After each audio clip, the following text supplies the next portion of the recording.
로마서 8장 33절에서 39절입니다. 로마서 8장 33절에서 39절. 먼저 33절을 읽겠습니다. 누가 능히 하나님께서 택하신 자들을 고발하리요. 의롭다 하신 이는 하나님이시니. 자, 이제 바울은 로마서 8장 이제 마지막 부분을 통하여서 지금까지 그가 선포해 온 내용을 요약하고 있습니다.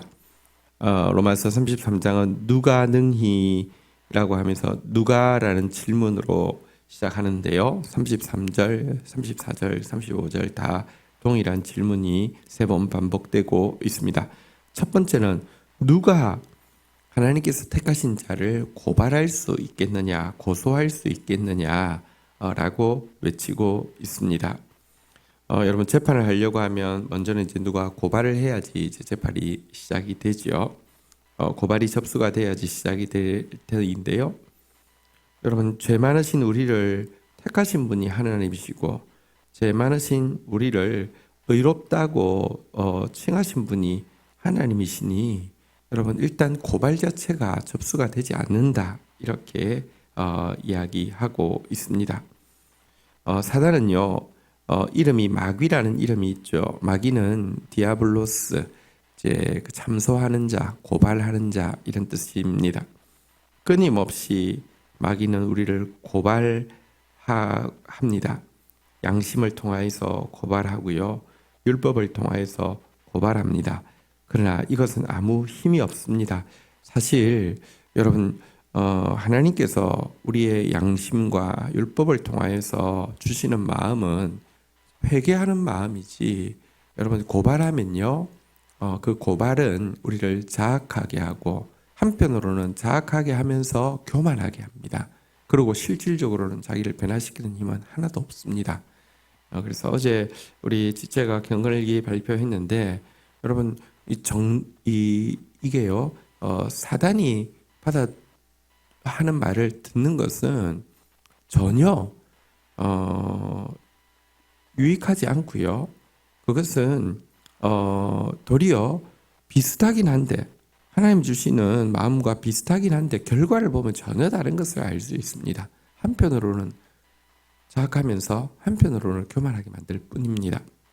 일단 고발이 접수되지 않는다고 이야기했고요. 34절 한번 보도록 하겠습니다. 누가 정죄하리요. 죽으실 뿐 아니라 다시 살아나시는 이는 그리스도 예수시니 그는 하나님 우편에 계신 자요 우리를 위하여서 간구하는 자이시니라.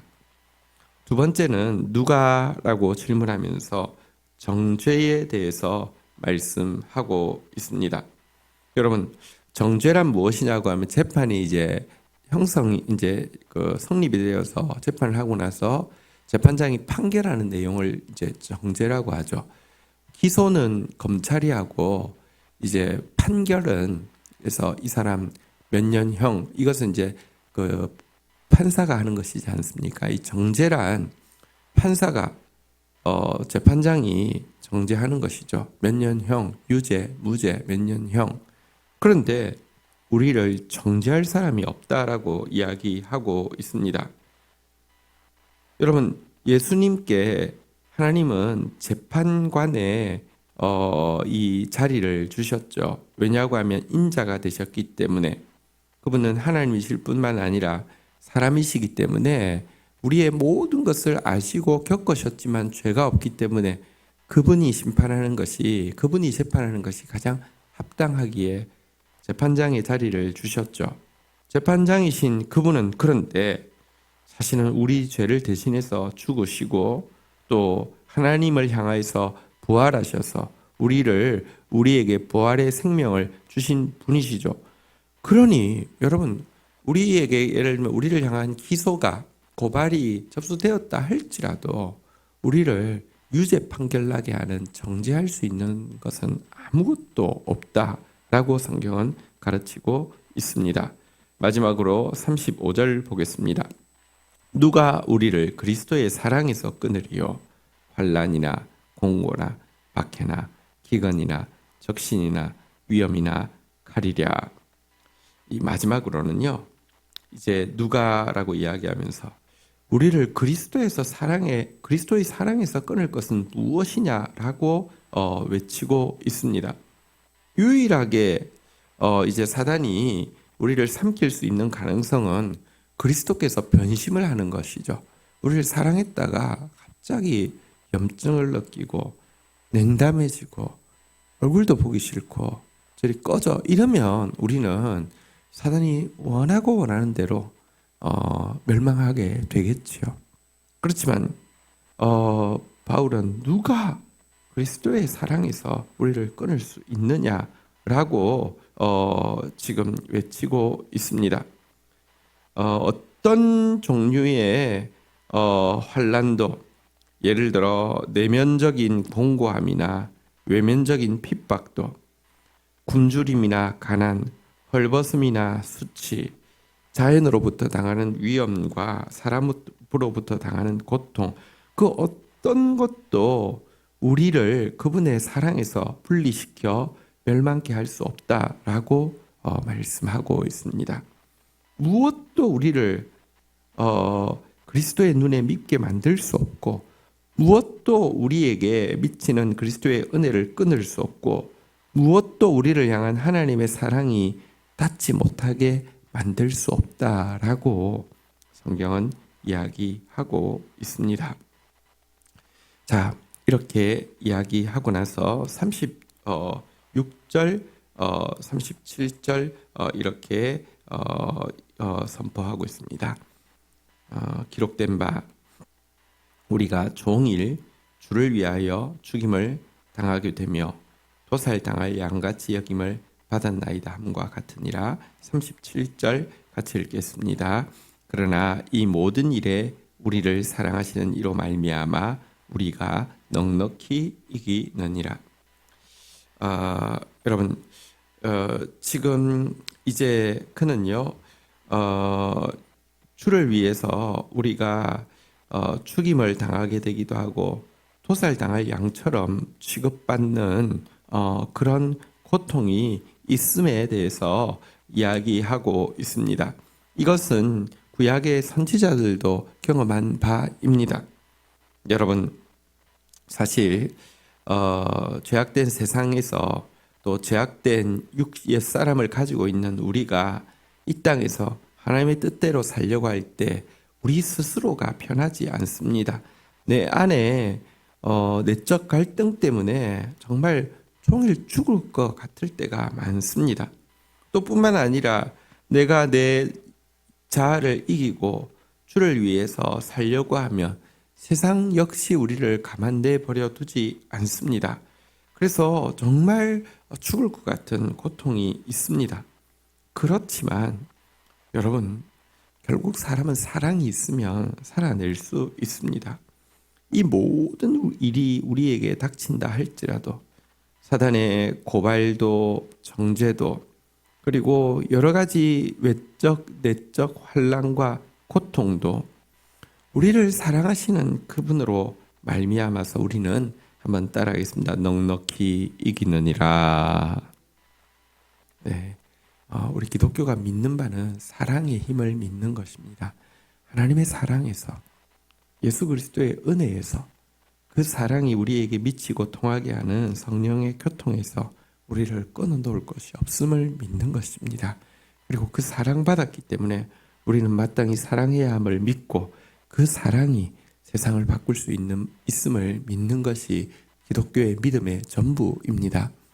그리고 그 사랑은 하나님의 사랑은 우리로 하여금 넉넉히 이길 수 있는 겨우 이길 수 있게 하는 것이나 이길지도 모르고 질지도 모르는 정도가 아니라 백전백승의 승리를 가져준다. 이렇게 바울은 선포하고 있습니다. 그러면서 이제 그의 확신을 이렇게 다시 거듭 선포하고 있습니다. 38절 내가 확신하노니 사망이나 생명이나 천사들이나 권세자들이나 현재일이나 장래일이나 능력이나 39절 한번 보도록 하겠습니다. 높음이나 깊음이나 다른 어떤 피조물이라도 우리 주 그리스도 예수 안에 있는 하나님의 사랑에서 끊을 수 없으리라. 자, 이제 하나님의 사랑에서 어떤 것도 끊을 수 없다라고 이야기하면서, 자, 이제 이 하나님의 사랑을 빼앗아 가거나 하나님과 우리 사이를 갈라놓을 수 있는 있을 수 있는 모든 생각 가능한 리스트를 쭉 나열하고 있습니다. 사망도 생명도, 여러분, 내가 살아 있을 때만 나를 사랑하는 것이 아니라 사망도 끌어놓을 수 없습니다. 사람은 사랑한다 하더라도 사망하고 나면 사실 그 관계는 이제 그것으로 정리되는 것 아닙니까? 그러나 그리스도 안에 있는 하나님의 사랑은요, 사망도 생명도 끊어놓을 수 없다, 이렇게 이야기합니다. 천사들이나 권세자들도 끊어놓을 수 없다, 이렇게 이야기하고 있습니다. 이 천사, 권세자, 이것은 영적인 어떤 세력을 이야기하는데요. 당시 유대인들은 천사에 대한 어떤 신앙이 굉장히 강하게 있었고, 또 중세가 될 때까지 천사에 대한 논쟁들이 되게 많이 있었습니다. 바리새인들의 이 논쟁에는 천사가 바늘 끝에 몇 명이 설 수 있느냐 이런 것 가지고 논쟁했다고 하죠.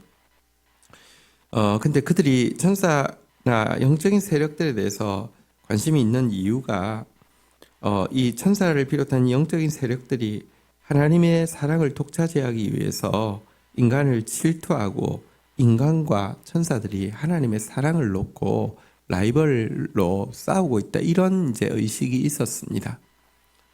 바울은 이야기하는 것입니다. 어떤 천사가 더 갑자기 잘 보이고, 어떤 영적 권세, 그러니까 이 영적인 이런 세력이 갑자기 뭔가 멋진 일을 함으로 말미암아 우리를 향한 하나님의 사랑을 쉽게 만들 수 있느냐? 불가능하다. 지금 이렇게 이야기하고 있는 것입니다. 이어서 현재일이나 장래일도 마찬가지다라고 이야기하고 있습니다. 여러분, 시간이 현재에는 뜨겁지만 장래에는 식어질 수 있느냐? 불가능하다라고 이야기하는 것입니다. 하나님은 알파와 오메가시고 처음과 나중이시고 시작과 끝이셔서 그분의 사랑의 강도는 절대 감해질 수 없습니다. 더해지는 것만 가능합니다. 현재와 장래의 시간도 하나님의 사랑을 우리 끊을 수 없습니다. 또 높음이나 깊음에 대해서 이야기합니다. 한 사람은 가장 높은 정점이 있는가 하면 인생에서 가장 바닥을 치는 낮은 점도 있습니다. 우리의 정점이 하나님이 우리를 향한 사랑을 뜨겁게 하고, 반대로 우리의 저점이 하나님께서 우리를 향한 사랑을 쉽게 만들 수 있느냐? 아니라는 겁니다. 여러분, 우리의 정점도 우리의 저점도 하나님께 있어서는요, 사실 그렇게 대단한 것 아니고요. 그리고 그것이 그분의 사랑을 변하게 할 수도 없다라고 이야기하고 있습니다. 심지어 다른 어떤 피조물들이라도라고 이야기하고 있는데요. 요즘 이렇게 사람들이 그러니까 과학이라는 것도 역시 한계가 굉장히 많습니다. 그것도 일종의 시각이죠. 왜냐하면 과학자라고 해서, 예를 들면 우주를 연구하는 과학자라고 해서 우주의 몇 프로를 알겠습니까? 사실 가보지도 않은 우주를 몇 프로 알겠습니까? 근데 스티븐 호킹이 마지막 때에는 그렇게 그분이 이제 우주에 대한 과학을 하는데 그런 이야기를 했어요. 인간이 살 길은 인간보다 훨씬 고등한 우주인들과 접선하고 우주인들을 숭배하는 길밖에 없다, 이런 이야기를 했습니다. 바울은 지금 무슨 여기 다른 어떤 피조물이라도 이게 무슨 말이냐고 하면, 예를 들어 지금과 다른 세상이 생겨나고 전체를 연구했더니 어떤 우주 멀리 어딘가에 지구처럼 생명체가 살 수 있는 별이 발견되었다. 뭐 그런 이야기 가끔 하잖아요, 그죠? 거기에 무언가 다른 피조물이 생겨나서 그들은 우리하고 비교할 수 없이 뭔가 지능에서나 기능에서나 혹은 도덕성에서 뛰어나다고 한다 할지라도, 혹시 그런 외계인 우주인이 생겨난다 할지라도 우리를 향한 하나님의 사랑을 끊어놓을 것은 아무것도 없다. 이렇게 지금 이야기를 하고 있는 것입니다. 하나님의 사랑은 너무 놀랍습니다. 그 사랑을 정말 여러분 우리가 받고 있습니다. 그래서 우리는 하나님께 특별한 피조물로 창조받았다가 사단 닮은 특별한 사악한 존재로 전락했음에도 불구하고 예수 그리스도의 친동생으로 하나님의 친자녀로 만드시고야 마시는 하나님의 이 계획은 이 사랑 때문에 그칠 수 없다는 것입니다. 주신 말씀 붙잡고 우리 주님 앞에 나아가 기도하는 시간 가지도록 하겠습니다. 함께 기도하시겠습니다. 이 아침에 저희들이 도대체 누구이기에 하나님으로부터 이런 사랑을 받고 있는지 참으로 놀라고 또 참으로 찬양하는 것밖에 할 것이 없음을 고백합니다. 사람이 무엇이 간데 주께서 우리를 이렇게 생각하시고 인자가 무엇이 간데 주께서 우리를 이렇게 돌보십니까? 우리를 하나님보다만 조금 못하게 만드시고 당신의 친자녀로 예수님 친동생으로 영화와 종기로의 간을 씌우시는 주님, 당신의 사랑에서 우리를 끊을 자가 어떤 것도 없음을 고백합니다. 이 사랑 받은 자로서 평안하게 하여 주시고 이 사랑이 빚진 자로서 모든 사람 사랑하며 사랑으로 나를 이기며 사랑으로 세상을 이기며 사랑으로 결국 이 땅 가운데 이루어질 하나님 나라를 넉넉히 이루어내는 저와 또 사랑하는 주의 백성들 되게 오늘 하루도 붙들어 주옵소서. 예수 그리스도의 이름으로 기도 올립니다. 아멘.